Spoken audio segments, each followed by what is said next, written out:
안녕하세요. 토요미스테리 디바달리아입니다. 저는요, 오늘의 스토리를 보면서 참 답답하다는 생각이 들었습니다. 아니, 왜 밝혀내? 이 답답함이 아니고요. 아니, 도대체 진실이 뭐야? 에 대한 답답함이에요.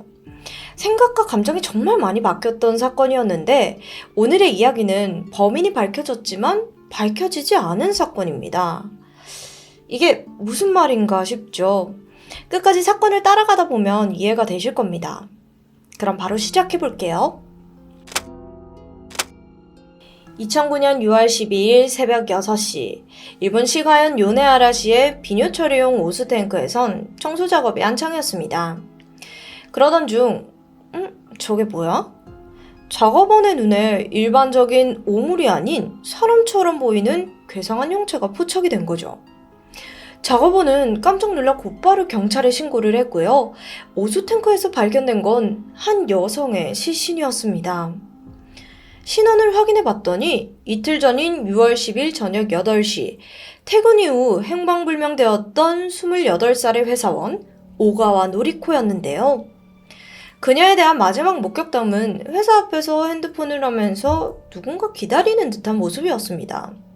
그리고 이틀 만에 오수탱크에서 시신으로 발견된 거죠. 오가와는 발견 당시 회사에서 일을 할 때 입던 하늘색 작업복 차림에 신발은 없는 맨발 상태였습니다. 부검을 통해 그녀의 사망 추적 시간을 확인해 봤더니 6월 11일 저녁 8시로 드러났어요. 죽음에 이르게 한 결정적인 사인은 탱크 내에 여러 오물인 이 슬러지가 기도로 들어가면서 질식사한 상태였습니다. 그렇다면 오수탱크에 옮겨졌을 당시까지는 숨이 붙어 있었다는 뜻이 됩니다. 여기서 슬러지란 폐수를 처리하고 나오는 부산물을 의미하는데요. 일반적으로 오물, 음식물 쓰레기 입자, 미량의 화학물질 등 좀 인체에 유해한 것들이죠. 근데 시신을 살펴보니 그녀의 얼굴 곳곳에 타박상이 보였고 결정적으로 좌후두부, 왼쪽 뒤에는 함몰 골절이 나타났습니다.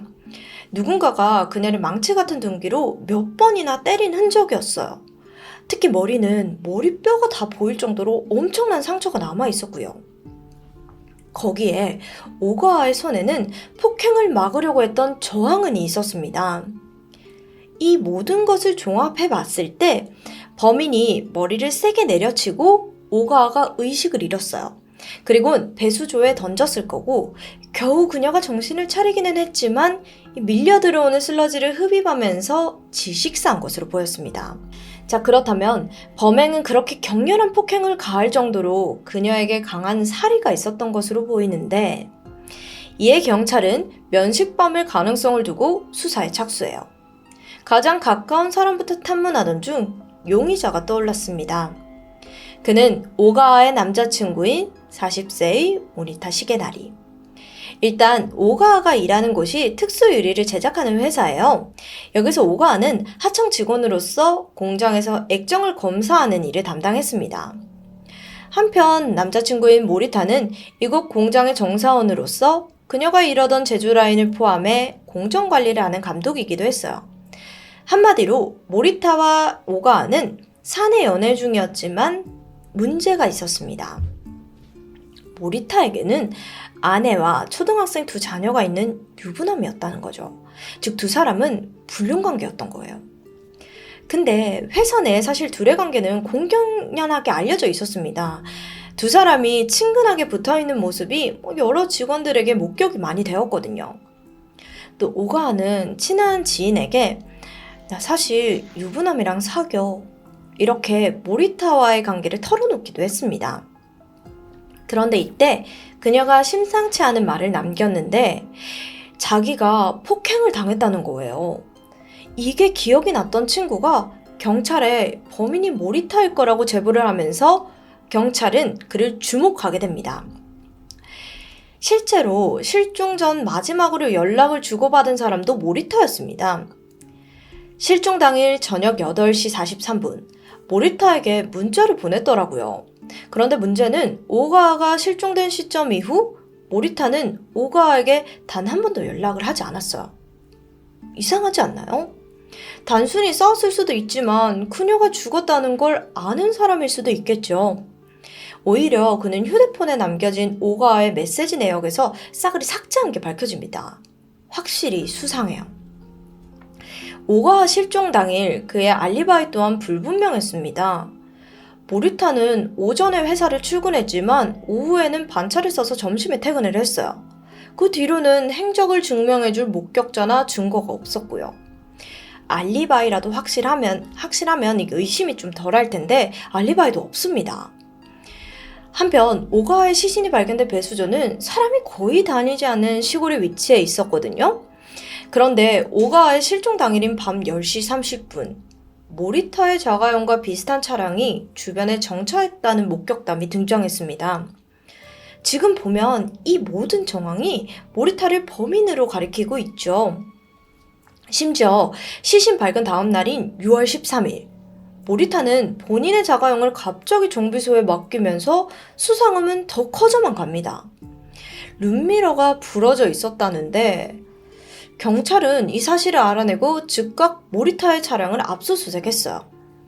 그 결과 조수석 측의 유리창 안쪽 부분에서 금이 간 부분이 확인이 되었고 또 차에는 작은 혈흔이 발견되었습니다. 이건 오가와의 DNA와 일치했죠. 6월 19일 모리타는 살인 혐의로 체포되었습니다. 그런데 이 사실이 알려지자 가족, 지인, 이웃들까지 싹 다 믿지 못하겠다는 반응인 거예요. 아유, 그 집 애 아빠 얼마나 자상하고 또 애 행사 때마다 다 참여했어. 엄청 다정한 사람이던데. 모리타의 자식이 다니는 초등학교는 집단 등교를 하는데 이게 뭐냐면 아침마다 아이들이 집합 장소에 모입니다. 그럼 보통은 엄마와 아이가 같이 오는데 모리타네 가족은 꼭 이 부부가 함께 아이를 데리고 왔어요. 그래서 학부모들 사이에서는 윙고 부부다라는 칭찬이 자자했습니다. 그런데 사실 뒤로는 직원과 불륜에 거기에 살인까지 한 상황이에요. 완벽히 이중 생활을 한 거죠. 그렇다면 범행 동기는 무엇이었을까요? 오가와가 생전 모리타와 주고받은 메시지에서 이걸 추측해 볼 수 있었습니다. 단순히 애정이 식어서? 아니에요. 모리타는 오가와가 다른 남자를 만나고 있다고 의심하고 있었던 겁니다. 한마디로 경찰이 봤을 때 치정과 질투에서 비롯한 분노라고 생각을 한 거죠. 그런데 모리타의 태도는 좀 의외였어요. 범행에 대해 전면 부인하는 건 물론이고 심지어 자신이 오가와 사귀었다는 사실조차 인정하지 않았죠. 이렇게 증거와 정황이 차고 넘치는데도요. 7월 9일 마침내 모리타는 살인 혐의로 검찰에 기소되었습니다. 그 이후 재판장에 서서도 전혀 모른다고요. 일체 부인했어요. 사실 모리타도 바보는 아니었을 거예요. 수많은 정황과 증거, 목격담이 있지만 결정적으로 살해 동구나 살인을 했다는 것을 증명하는 건 또 좀 증거가 빈약하긴 합니다. 차에서 혈흔이 나온 걸로 즉각 죽였다고 볼 수는 없으니까요. 그가 더 이상 발뺌할 수 없는 확실한 증거가 없었어요. 2010년 11월 재판이 열렸고 양측은 팽팽하게 맞섰습니다. 검찰 측은 그가 피해자와 주고받은 메시지, 범행 추정 시간, 차량 목격담, 또 차에서 검출된 오가와의 혈흔을 정황 증거로 내세웠습니다. 한편 모리타의 변호인 측은 여전히 이 정도 가지고 그가 죽였다는 건 무리한 추정이라면서 물러서지 않았어요. 이 재판은 무려 11번에 걸쳐서 진행될 정도로 정말 치열했습니다. 그렇다면 재판부의 결론은요? 모리타에게는 징역 17년이 선고되었습니다. 검찰이 구형한 무기징역보다는 낮은 형량이었지만 그간 모리타가 범인이라는데 의문을 던지는 기사는 거의 없었기에 어쩌면 당연한 결과였어요. 재판부는 여러 가지 정황 증거를 종합해 봤을 때 그가 오가와 살해에 관여한 것은 분명하다라고 못 박았습니다. 모리타는 판결을 불복해 항소를 제기했는데요. 하지만 2013년 2월 대법원에서는 17년의 판결이 확정되었고 그렇게 그는 지금까지도 일본 교도소에 수감이 되어 있죠.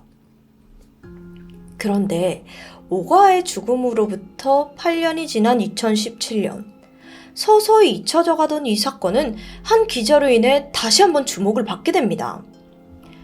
취재를 시작한 사람은 카타오카 켄. 프리랜서 기자였는데 이 사람이 뭘 잘하던 사람이었냐면 그동안 일본 경찰의 잘못된 수사 방식이나 자백 강요, 증거 날조 등을 지적해온 것으로 유명했어요. 그 과정에서 억울하게 용의자로 몰린 사람들을 대변해줬죠. 실제로 그런 사례들을 모아서 책으로 출간하기도 했고요. 오늘 사건에서도 모리타는 감옥에 있는 내내 계속해서 억울함을 호소해 왔습니다. 그렇게 카타오카는 관심을 갖기 시작했고 사건을 처음부터 다시 한번 파헤치기 시작했던 거죠. 그리고 사건을 되짚으면 되짚을수록 모리타가 진범이 아닐지도 모른다는 의심에 휩싸였습니다. 그 이유를 한번 살펴볼게요. 먼저 모리타가 범인으로 몰린 결정적인 이유 중 하나는 그의 차량에서 오가와의 혈흔이 발견되었다고 했잖아요. 하지만 카타오카의 취재 결과 혈흔이 나온 것은 사실 차량 내부가 아니었어요. 타이어 쪽에서 그것도 아주 소량으로 검출되었습니다. 이 점에 대해 모리타는 과거 오가와와 함께 타이어를 교체한 적이 있다. 이때 그녀가 다리를 긁혀 상처가 났다고 진술한 바가 있었죠. 카타오카는 이 피해 양에도 주목을 했어요.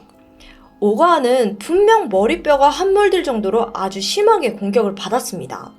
그렇다면 분명 엄청난 피가 튀었을 텐데 이게 또 오수탱크 주변에는 혈액 반응이 없었어요. 만일 경찰의 추측대로 모리타가 차량으로 그녀의 시신을 옮긴 거라면 그의 차량에서도 확실한 혈액 반응이 검출되어야 했습니다. 물론 모리타가 피를 지웠을 수도 있죠. 근데 과연 전과가 전혀 없는 모리타가 이처럼 잔혹하게 사람을 죽이고 그 후에도 충고도 거의 남지 않게 처리할 수 있을까요? 그리고 여기서 카타오카는 오히려 사람을 오수탱크나 물탱크에 던지는 수법은 일본의 야쿠자가 자주 쓰는 방식이라고 지적했습니다. 아니 근데 탱크 주변에서 분명 모리타의 차량을 봤다는 목격자가 있었잖아요. 그래서 카타오카는 사건 추정 시간과 같은 때 직접 현장 주변을 찾았어요. 거긴 가로등 하나 없는 아주 캄캄한 산길이었고 당시 목격자는 이곳을 지나던 트럭 운전사. 그는 시속 60km 정도로 주행하던 중 수상한 차량이 헤드라이트를 끄고 세워져 있는 모습을 봤다고 진술했습니다.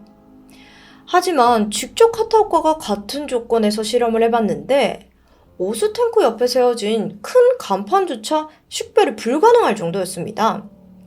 과연 트럭 운전수가 차종을 제대로 본 게 맞을까 싶은데 카타오카는 판사가 단 한 번이라도 직접 현장에 왔다면 목격자의 증언에 쉽게 의존할 수 없을 거라고 지적을 했죠.